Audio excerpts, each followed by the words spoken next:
Eu gostaria de chamar a sua atenção para o Evangelho de Lucas, capítulo 10, a partir do verso de número 25. Lucas 10, 25. Amém? Nós estaremos até o verso 37. Eu escolhi esse texto, irmãos, porque eu acho que ele é o texto, uma das parábolas mais apropriadas para o momento que nós estamos vivendo hoje. Eu já tive a oportunidade, inclusive, aqui mesmo no templo, pregar nesse texto. E nós vamos meditar um pouquinho sobre a parábola do bom samaritano nessa noite aqui. O texto sagrado nos diz assim, a partir do verso 25. E eis que certo homem, intérprete da lei, se levantou com o intuito de pôr Jesus à prova e disse-lhe: Mestre, que farei para herdar a vida eterna? Meus irmãos, nós estamos aqui diante de um teólogo. Nós estamos aqui diante de uma pessoa que tinha como especialidade na sua vida teológica a compreensão do Antigo Testamento. Nós não estamos aqui diante de um leigo. Nós estamos aqui diante de um ortodoxo. Nós estamos aqui diante de uma pessoa que com certeza tinha como a maior obrigação da sua vida interpretar o Antigo Testamento e entregar essa interpretação ao povo de Israel. Em outras palavras, entre aspas, a igreja de Deus, o povo de Deus, bebia do que esse homem interpretava. Eu sei que você sabe que o Antigo Testamento, ele tem como tema principal a pessoa do Messias. E aqui nós estamos diante de um intérprete da lei, de um estudante da lei, de um teólogo, irmãos, e uma coisa que eu acho muito interessante é que nós não estamos aqui diante de um pagão, nós não estamos aqui diante de um ateu, pelo contrário, nós estamos diante de alguém que deveria conhecer o Messias, porque era a maior obrigação que ele tinha na vida, talvez. Ele tinha a obrigação de conhecer o que ele estudava. E o que me choca aqui no verso 25 é que o Messias saiu da Bíblia, pulou da Bíblia, está diante desse homem e ele não o reconhece. Pelo contrário, ele tenta colocar Jesus à prova. Interessante, meus irmãos, que ele faz uma das perguntas mais honestas que nós podemos fazer na nossa vida. Ele pergunta a Jesus o seguinte: o que farei para herdar a vida eterna? Veja bem, esse intérprete da lei, ele sabia que havia vida eterna. E ele fez a pergunta mais importante da vida dele, ou seja, veja que ele na realidade é um legalista. Ele chega para o Messias que ele tanto estudava acerca da sua pessoa, da sua vinda. Ele não o reconhece como Messias, mas não só isso, né? Ele também acha que ele próprio pode fazer alguma coisa para herdar a vida eterna, talvez pelo muito conhecimento que ele tinha, talvez pelas boas obras que ele talvez realizasse, quem sabe pelos sacrifícios que ele oferecia no templo. Há uma coisa interessante na vida de um legalista. Ele acha que ele é salvo pela sua performance. Ele acha que ele é salvo por aquilo que ele faz, que ele pode realizar, né? E o que choca todos os legalistas é exatamente o contrário. Que nós somos salvos por mérito de outro, Jesus Cristo. Nós nunca somos salvos por méritos próprios. Jamais um homem será salvo por isso. Então nós estamos diante dessa pessoa. E no verso 26, Jesus responde a ele com uma pergunta. Jesus diz a seguinte a ele: então Jesus lhe perguntou: que está escrito na lei? Como interpretas? Em outras palavras, Jesus está de uma forma categórica respondendo ao doutor da lei, que com certeza duas verdades aqui nesse verso 26. A primeira, que o Antigo Testamento pode tornar qualquer pessoa sábia, no que diz respeito à salvação da sua alma. Só uma aplicação rápida para nós aqui nessa noite. Há muita gente hoje em dia que despreza o Antigo Testamento, né? Que não dá o seu devido valor ao Antigo Testamento. E aqui Jesus está dizendo uma coisa interessante nas entrelinhas desse verso 26. Ele está dizendo ao intérprete da lei, né, que o Antigo Testamento que ele tanto conhecia e estudava era suficiente para, no caso dele, salvá-lo. Mas há uma outra verdade aqui nesse verso 26. Que o destino da nossa alma, de todos nós que estamos aqui ouvindo essa pregação, de nós que estamos aqui, as poucas pessoas que estão aqui no templo comigo, e de todo o povo de Israel, inclusive desse escriba, a nossa salvação depende da nossa relação honesta com esse livro. Era isso que esse intérprete da lei tinha que entender. Quando Jesus faz esse questionamento a ele no verso 26, como interpretas? Na realidade, Jesus estava dizendo a ele, questionando ele o seguinte: que hermenêutica você faz da Bíblia e aplica para a sua vida? Qual é a interpretação que você faz do texto quando você lê e como você o aplica na sua vida? Veja que Jesus, mais uma vez, é categórico dizer o seguinte, que a nossa salvação depende da maneira honesta, bíblica e até humilhante de como nós nos relacionamos com esse livro.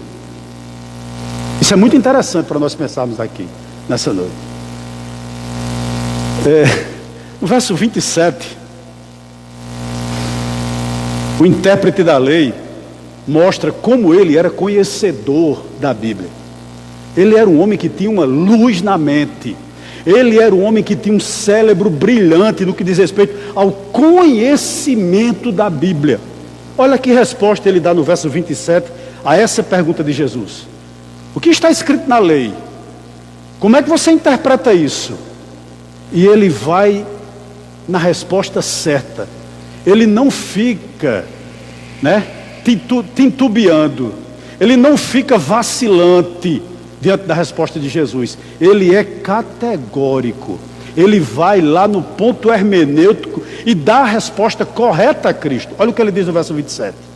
A isto ele respondeu: amarás o Senhor teu Deus de todo o teu coração e de toda a tua alma, e de todas as tuas forças, e de todo o teu entendimento, e amarás o teu próximo como a ti mesmo. Veja que resposta bíblica. Repito, nós estamos diante de uma pessoa que tinha luz na mente, de um intérprete fidedigno da palavra de Deus. Ele é categórico, ele é bíblico na resposta, ou seja, ele pega todo o conjunto de leis e de uma maneira muito sábia, ele resume em duas, e diz o seguinte: olha Jesus, quando eu leio o Antigo Testamento todo, eu chego à seguinte conclusão, que toda a lei, que todo o Antigo Testamento resume-se apenas em 2 mandamentos: amará a Deus acima de todas as coisas e ao próximo como a ti mesmo. Interessante, o que é que ele está dizendo? Amar a Deus, amar o Senhor teu Deus de todo o teu coração, de toda a tua alma e com todas as tuas forças e com todo o teu entendimento. Como resumia isso? Em outras palavras, encante-se com Ele. É isso que a lei pede de nós. É isso que o Antigo Testamento pede de nós, Senhor. Eu interpreto assim. Mas não só isso. Que nós vivamos para a glória desse Deus. É isso que a lei pede de nós. A lei pede de nós que a gente ame. Ele interpretou de forma correta. E como consequência de amar a Deus, como resultado de alguém que ama a Deus, eu amo o meu próximo. É assim o intérprete respondendo a Jesus, tá certo? É assim que eu interpreto o Antigo Testamento.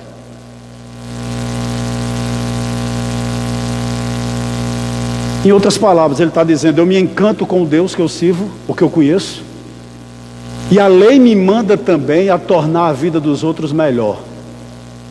Nisso resume-se todo o Antigo Testamento. Perfeita a interpretação dele. Perfeita. Mas, meus irmãos, deixa eu lhe dizer aqui uma verdade aqui nessa noite. Uma coisa é você crer em Deus de forma correta. Outra muito diferente é amá-lo. Não sei se você sabe do que eu vou dizer aqui. 95% da população brasileira diz acreditar em Deus. Agora eu deixo a resposta, a pergunta que eu vou fazer agora com você.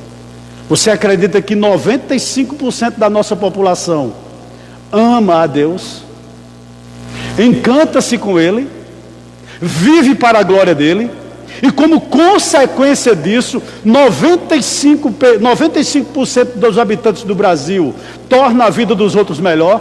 Você acredita que nós estamos vivendo assim?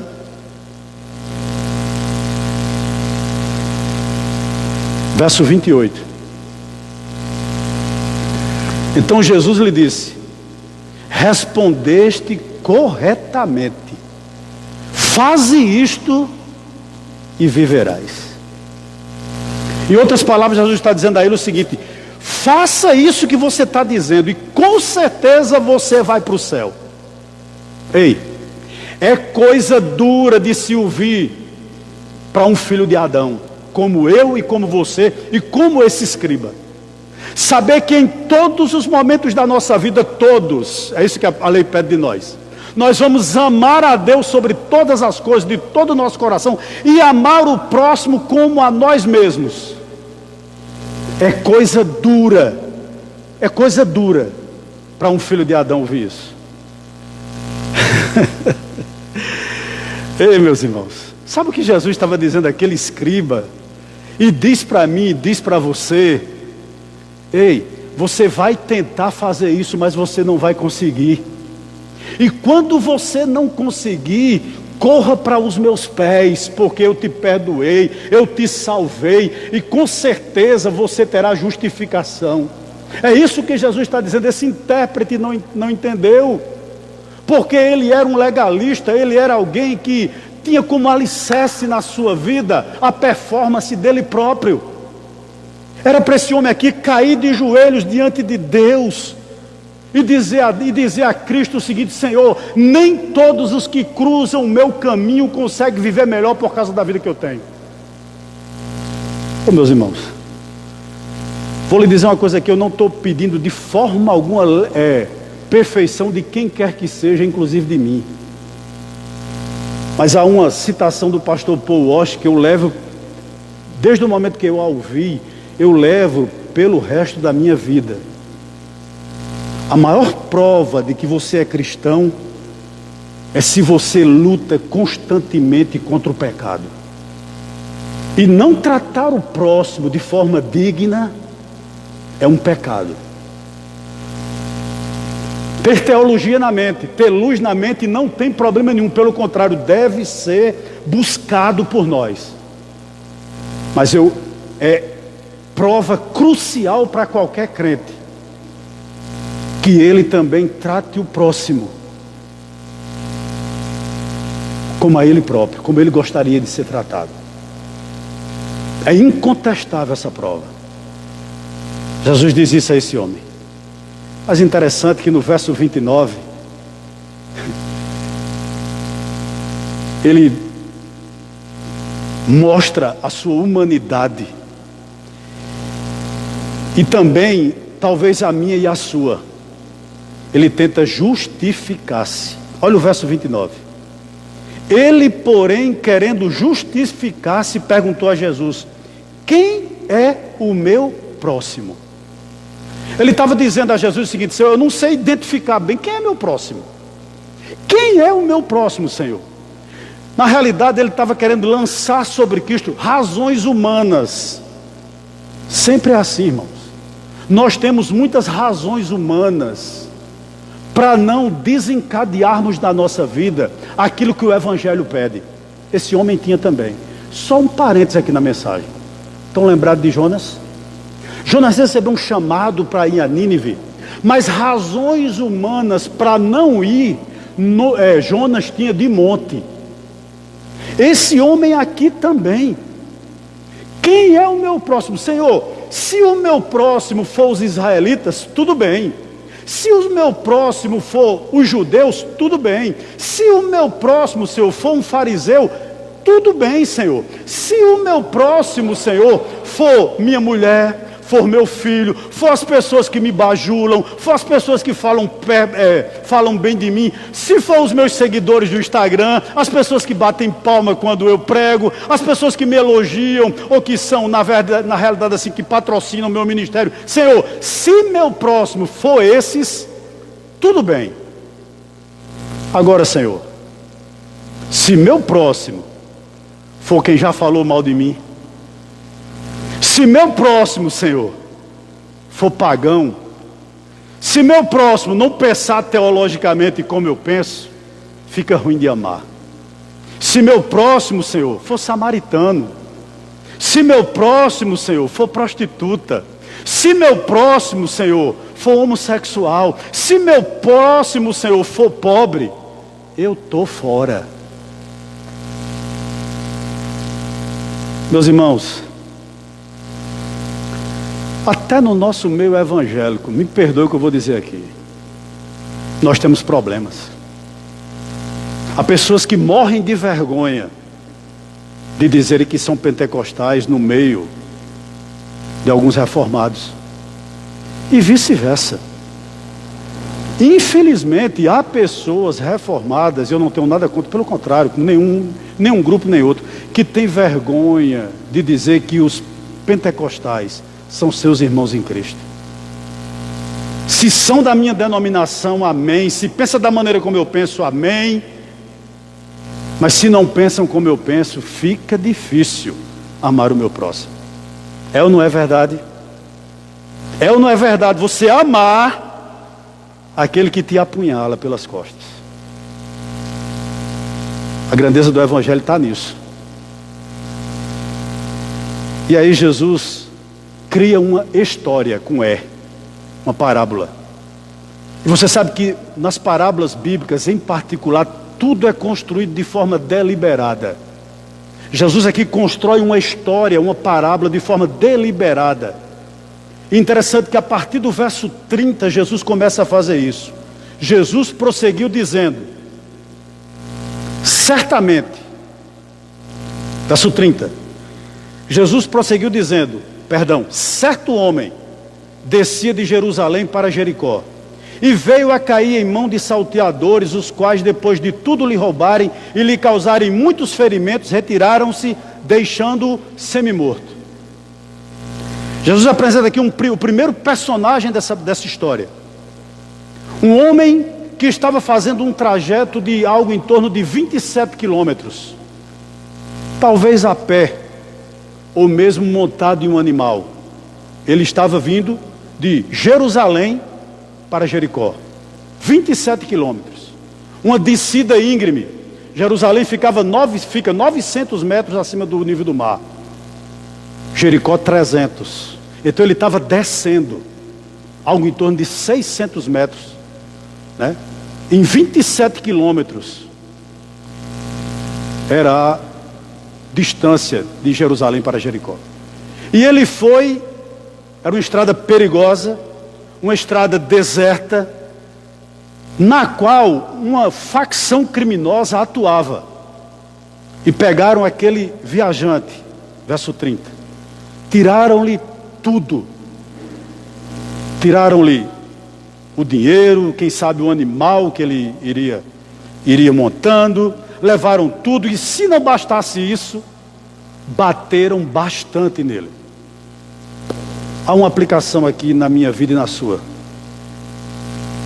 Não poucas vezes, no nosso caminho de Jerusalém para Jericó, nós encontraremos, e agora como nunca, pessoas quebradas pela vida. Pessoas que a vida tem tirado até a oportunidade de viver dignamente. Esse homem era esse tipo de gente. E no verso 31, Jesus diz o seguinte: casualmente descia um sacerdote por aquele mesmo caminho, e vendo, passou de largo. Veja bem, quem era um sacerdote? Era algo mais ou menos que corresponde hoje a um pastor. Era alguém que tinha como obrigação na sua vida, ou responsabilidade, digo melhor, o fato de ensinar a palavra. Ele tinha também sobre responsabilidade sobre os seus ombros, não só a pregação, mas também a intercessão pelo povo. Ele era responsável também por administrar os sacrifícios. Em outras palavras, nós estamos aqui diante de alguém que tinha alma religiosa, de alguém como eu e como você, que é cristão, que é membro de uma igreja evangélica nessa noite, que está aí me ouvindo. Alguém que como eu e como você, que como nós, não sabia viver longe desse ambiente religioso. Que ambiente é esse que eu estou querendo dizer? Longe de pregação, longe de louvor, longe de ofertório, longe de comunhão. Ele sentia a necessidade de ter a sua vida dessa maneira. Contudo, viu aquela pessoa que a vida tinha tirado a sua oportunidade de viver dignamente e passou de largo, mudou de calçada. No verso 32, Jesus, de uma forma também deliberada, mostra outro personagem dessa narrativa. Verso 32. Semelhantemente, ou seja, saindo também do templo, né? Um levita descia por aquele lugar e vendo, também passou de largo. Da mesma maneira como o sacerdote, esse levita, ele também amava, adorava o ambiente religioso. Ele, como esse sacerdote, como eu e como você, que temos uma comunidade onde congregamos, cristã, ele não sabia ter a sua vida longe, ou viver a sua vida longe desse ambiente religioso.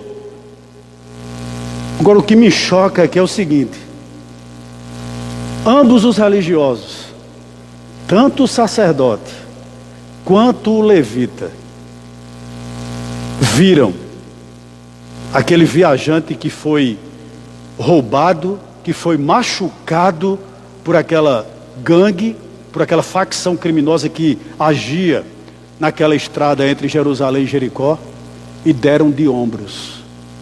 E simplesmente resolveram não fazer nada. Posso lhe fazer uma rápida aplicação com base em tudo que eu falei até agora? O legalista, ele sempre vai tentar se relacionar com Deus baseado na sua performance. Talvez no ministério de louvor que tenha, talvez no ministério de pregar que tenha, talvez em outro ministério que ele tenha, ou talvez pela posição que ele ocupa na igreja, ele acha que isso só basta para que ele se relacione de uma forma fidedigna com Deus. Esse é o legalista. O santo não. O santo, ele sempre se relacionará com Deus baseado no amor. Cuidado com alma religiosa. Cuidado com pessoas que têm apenas teologia na mente, ou talvez um instrumento para tocar, ou talvez um cargo eclesiástico, e não tem amor. Cuidado. Sabe por quê? Nunca esqueça o que eu vou dizer aqui.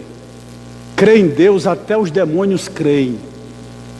Mas a única coisa que faz essa crença nos demônios é o fato deles tremerem. Eles jamais obedecem. Eles jamais irão se relacionar com o Deus que nós cremos em amor. O moralista, o simples religioso, ele também é assim. Ele nunca se relaciona com Deus por amor. Ele se relaciona, às vezes, por obrigação. Cuidado com alguém que tem sua alma religiosa. Mas aí Jesus apresenta para nós mais um novo personagem. Também de uma forma deliberada, ele escolhe um samaritano. Olha o que diz o verso 33. Certo samaritano, que seguia o seu caminho, passou-lhe perto e vendo, compadeceu-se dele. Ô irmãos, está aqui alguém que era mal visto pelo sacerdote, que era judeu, pelo levita, que era judeu, e pelo escriba, que era judeu também. Certo samaritano, alguém que, na visão deles, não tinha o puro sangue judaico nas veias. Era produto de uma relação mista entre o povo de Israel e outros povos, lá do cativeiro assírio. Ou seja, era alguém que não corria na sua veia o sangue puro de Abraão. Era alguém que tinha se contaminado com outras raças. Certo samaritano, e mais, alguns comentaristas dizem que os samaritanos eram um povo que só cria apenas nos 5 primeiros livros do Antigo Testamento. Só no Pentateuco.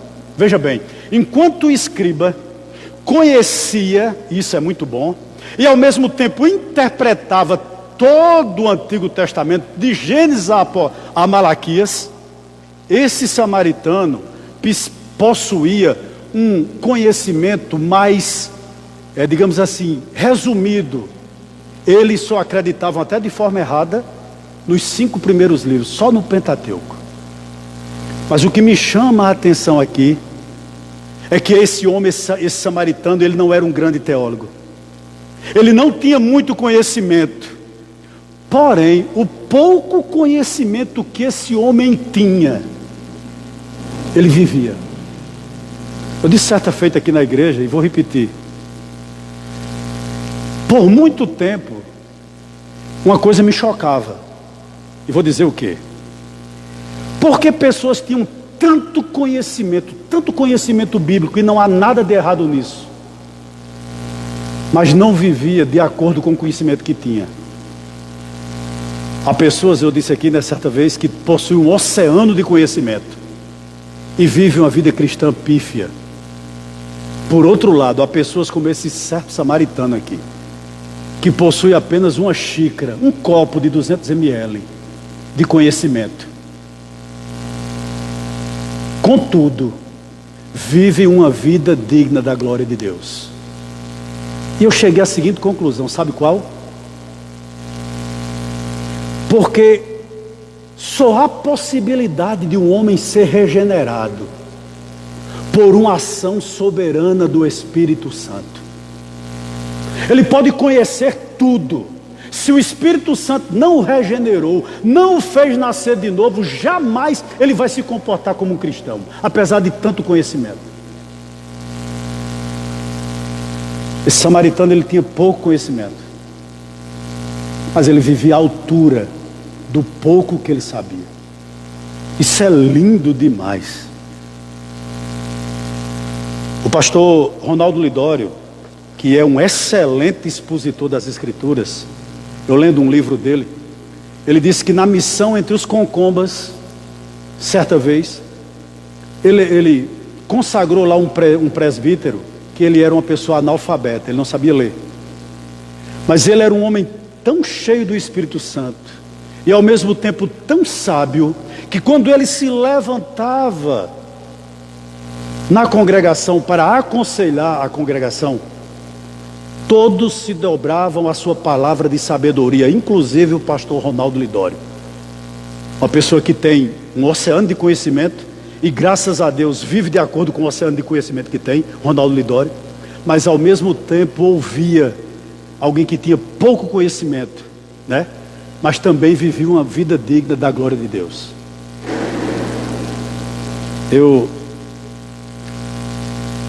Ontem eu vi uma postagem do pastor Renato Vagens, que muito falou ao meu coração, não é dele a frase, infelizmente eu não lembro de quem é, sei que é de uma mulher. Ele colocou o seguinte: que nós, a igreja evangélica brasileira hoje, está igual à igreja de Corinto, que brigava por pastores, lembram? Um dizia eu sou de Paulo, outro dizia eu sou de Pedro, outros diziam eu sou de Apolo, outros diziam que eu sou de Cristo. Nós hoje, a igreja brasileira hoje, briga por políticos. Ah, eu sou de A. Ah, eu sou de B. Ah, eu sou de C. Infelizmente, nós estamos perdendo a visão principal, muitos, infelizmente, que nós somos arautos de Cristo. Nós somos testemunha dele. E uma das missões precípuas da igreja é pregar o Evangelho. Foi para isso que Deus nos chamou. E para amar os quebrados pela vida. Foi para isso que Deus nos chamou. A gente está com muito tempo agora, né? O que diz respeito a estar em casa, ler, ver muitos comentários. E uma coisa que eu tenho dito a Deus durante meus momentos de oração é que ao final dessa pandemia, a nossa igreja vai se comprometer com o ministério Asas de Socorro. Médicos Sem Fronteiras. Que ministério lindo, meus irmãos. Que ministério lindo. E nós vamos nos comprometer com eles. Nós vamos adiante. Verso 34 e 35. E chegando-se, pensou-lhe os ferimentos, aplicando-lhes óleo e vinho, ou seja, a medicina da época, e colocando sobre o seu próprio animal, levou-o para uma hospedaria e tratou dele. No dia seguinte tirou 2 denários, o correspondente a 2 dias de trabalho de um trabalhador, e os entregou ao hospedeiro, dizendo: cuida deste homem, e se alguma coisa gastares a mais, eu te indenizarei quando voltar. Sinceramente, como eu ou você que está aí me ouvindo, gostaria de ser tratado quando a vida lhe quebra? Como você gostaria de ser tratado? Como você gostaria de ser tratado se você tivesse na pele desse homem que foi assaltado aqui na estrada de Jerusalém a Jericó? Como você gostaria de ser tratado? Da maneira como você gostaria que você fosse tratado, trate os outros. Essa é a grande lição do verso 34 e 35. Porque não adiantava esse escriba ter tanta teologia na mente, mas não ter, olha, as ações na ponta dos dedos. Não adianta.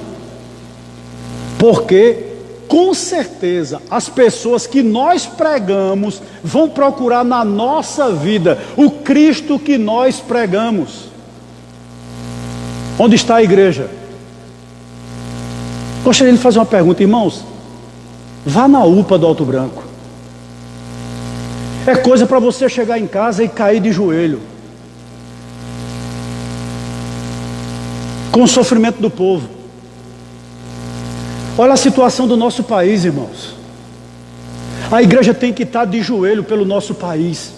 A igreja tem que estar de joelho pelas nossas lideranças políticas. Nós temos que estar de joelho pela situação econômica, pela situação, meus irmãos, que nós estamos vivendo. É hora da igreja chorar, é hora da igreja jejuar, é hora da igreja orar.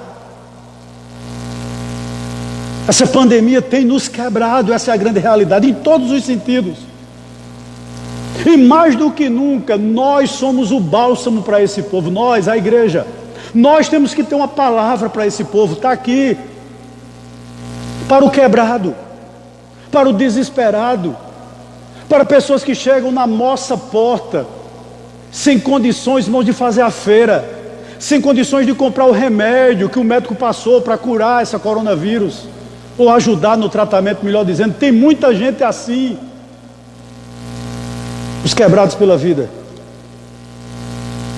Você gostaria de como ser tratado num momento como esse?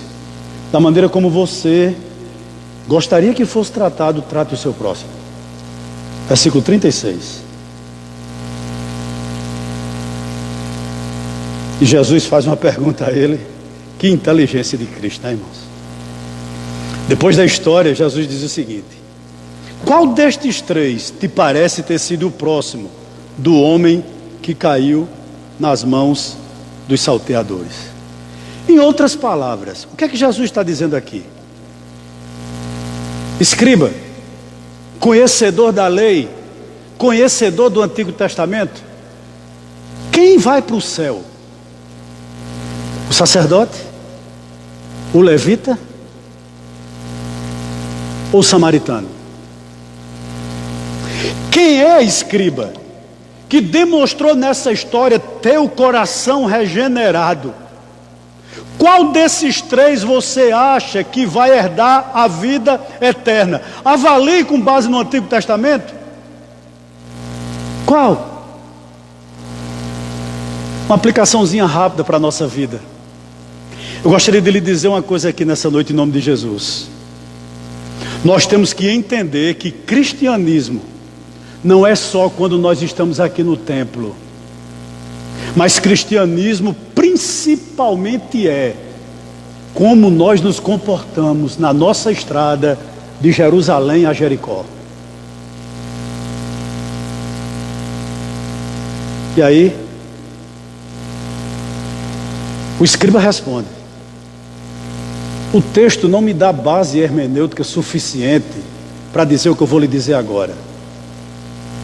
Mas eu acredito que aqui esse homem já responde a Jesus, sabe como? Envergonhado. Quem sabe, não sei, de joelho. Quem sabe, não sei, chorando, arrependido. Respondeu-lhe o intérprete da lei, o que usou de misericórdia para com ele. Então lhe disse: vai e procede tu de igual modo. Meus irmãos, o que para você significa misericórdia? Eu tenho uma definição de misericórdia aqui que eu gostaria de compartilhar com você nessa noite. O que é misericórdia? Presta atenção. É a expressão do amor, que nos leva a fazer pelos homens aquilo que ele não consegue fazer por si mesmo, para se livrarem da dor. Vou repetir, o que é misericórdia? É a expressão do amor que nos leva a fazer pelos homens aquilo que ele não consegue fazer por si mesmo, para se livrarem da dor. Eu tenho que ser agora muito bíblico no que eu vou dizer. A grosso modo, pode ser que você que esteja me ouvindo aí diga o seguinte: quer dizer que uma pessoa que é misericordiosa, ela vai para o céu por ser misericordiosa? Não. A grande lição dessa parábola é a seguinte: ninguém é salvo pelo amor, mas também ninguém entra no céu sem ele. Você não é salvo porque você ama muito, você não é salvo porque você é muito misericordioso, você não é salvo por isso. Você é salvo pelos méritos de Cristo. Você é salvo pela obra redentora que Cristo fez. Você é salvo e Deus lhe aceita porque Cristo morreu em seu lugar. Pelos méritos de Cristo você é salvo. Contudo, é impossível que alguém que foi salvo pela cruz de Cristo não seja uma pessoa amorosa. E um dos braços do amor é a misericórdia.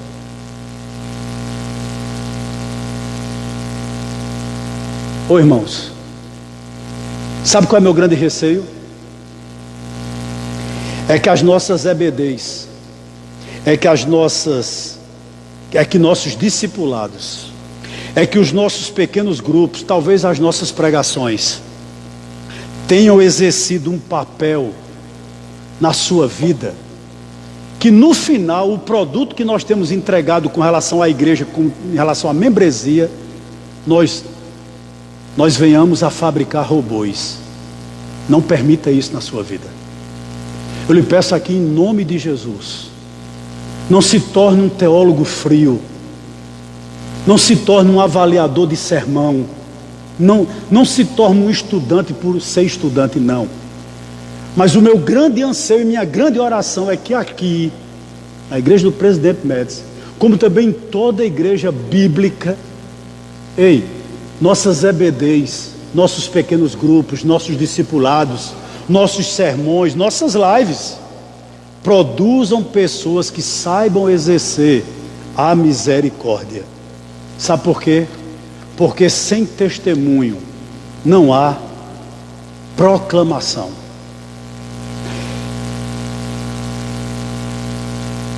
Não é vital, meu irmão, não é vital apenas nós temos uma teologia correta, isso é muito bom, mas é necessário também que nós tenhamos uma vida correta. Interessante aqui, né? O que Jesus está dizendo a esse homem é o seguinte: escriba, se seu cérebro é convertido, suas afeições também devem ser.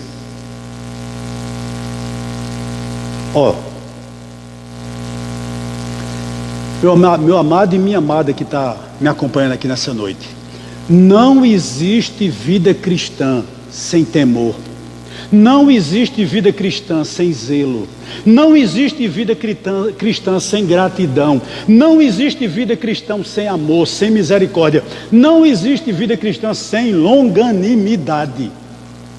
Essa é a grande lição. Não existe. Eu termino essa meditação dessa noite até com uma citação que eu coloquei lá no meu Instagram hoje. Eu disse o seguinte, e essa é a minha opinião: eu não creio que Deus permitirá que o Espírito Santo desça e torne abundante a sua presença numa igreja de desalmados.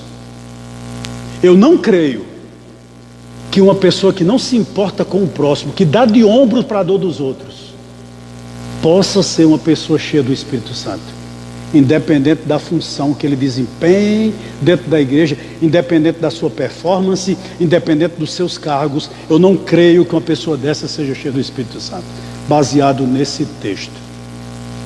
E gostaria de terminar com algo que muito chamou a minha atenção no início da minha fé. Alguns irmãos da igreja que eu já compartilhei pelo menos umas 2 vezes aqui na nossa igreja, mas gostaria de compartilhar com você aqui. Eu morei em Fortaleza quase 1 ano. Fortaleza tem uma praça na época que eu morava lá, chamada Praça José de Alencar. Um lugar onde se reúne algumas prostitutas, alguns travestis, alguns homossexuais na época, não sei se hoje ainda é assim. E certo pastor cruzava aquela praça depois de um culto de oração, e uma das prostitutas agarrou pelo paletó e disse: dê-me uma palavra. E ele conseguiu se desvencilhar dessa mulher. Solte-me, ele dizia. Imagine se algum membro da minha igreja, algum oficial da minha igreja, me vê conversando com você aqui essas horas da noite, o que é que vai pensar de mim? Me solte. Ele conseguiu se soltar dela e foi para casa. Chegou em casa e contou o que havia ocorrido à sua esposa. E ela disse: nós vamos voltar lá na praça. E voltaram. Ao retornar à praça, eles começaram a procurar por entre as prostitutas que ali estava aquela mulher e não a encontraram. Mas uma delas disse: eu a vi. Ela desceu nessa viela. E ele desceu juntamente com a sua esposa atrás daquela prostituta. E lá na frente ele viu que havia um certo tumulto, uma aglomeração de pessoas e uma ambulância entre as pessoas. E ele apressou o passo. E quando chegou, abrindo aquele círculo, humano, quando chegou, estava a prostituta que havia conversado com ele, ou tentado conversar com ele, com uma faca cravada no seu estômago. Nos últimos momentos, agonizando no colo de outra prostituta, já morta. E ele toca na prostituta e diz: o que foi que aconteceu com ela? E ela disse: passou um homem de Deus pela praça, e ela pediu uma palavra de Deus para ela, para a vida dela. Ou seja, se havia solução para a vida dela, e aquele homem de Deus disse que não tinha tempo para conversar com ela naquela oportunidade. E ela disse o seguinte: se nenhum homem de Deus tem algo para me dizer, o que me resta? E ela tirou a vida. Quero lhe dizer a você que está aqui nessa noite, que eu e você que é cristão aqui, nós ainda somos o sal da terra e a luz do mundo. Por nossa razão, esse mundo ainda não apodreceu. E por nossa razão, ou seja, pela igreja, ainda o mundo é um lugar possível de se viver. Que Deus nos abençoe nessa noite e que Ele possa ter falado ao seu coração.